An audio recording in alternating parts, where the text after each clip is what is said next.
একটি সুষ্ঠু নির্বাচনের জন্য জাতির মনে যে আকাঙ্ক্ষা তৈরি হয়েছে সেটি পূরণে শিগগিরই রোডম্যাপ ঘোষণা করে ডিসেম্বরের মধ্যে নির্বাচনের দাবি জানালেন বিএনপির স্থায়ী কমিটির সদস্য সালাউদ্দিন আহমেদ। শহীদ রাষ্ট্রপতি জিয়াউর রহমানের ৪৪তম মৃত্যুবার্ষিকী উপলক্ষে আয়োজিত অনুষ্ঠানে তিনি এই দাবি জানান।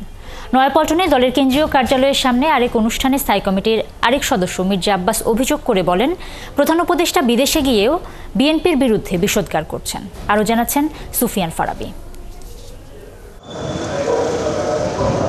বিএনপির প্রতিষ্ঠাতা শহীদ রাষ্ট্রপতি জিয়াউর রহমান বীর উত্তমের ৪৪তম শাহাদাত বার্ষিকী উপলক্ষে দেশব্যাপী চলছে দোয়া মাহফিল সহ নানা কর্মসূচি।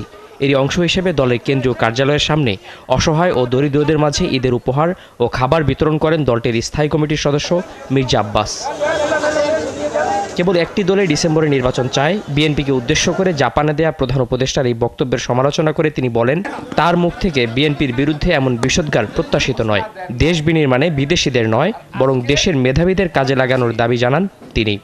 সংস্কারক সরকার এসেছে বাংলাদেশে, একটা সংস্কারক সরকার, ওনারা সংস্কার করার জন্য ইম্পোর্ট করে বাইরের থেকে মানুষ নিয়ে আসতেছে,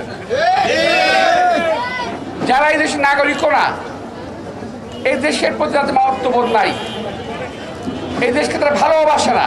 জাপানে বসে বলেছেন একমাত্র বিএনপি ডিসেম্বরে নির্বাচন চায়।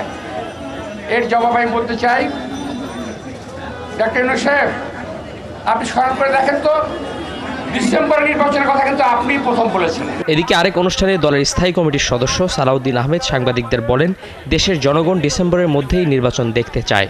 এই দাবি আদায়ে জনগণকে সঙ্গে নিয়েই কাজ করবে বিএনপি। সমগ্র জাতি একটি সুষ্ঠু সুন্দর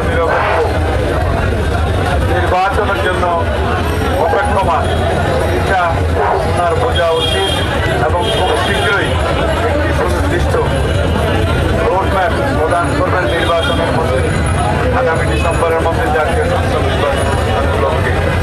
সুফিয়ান ফারাবী, ৭১, ঢাকা।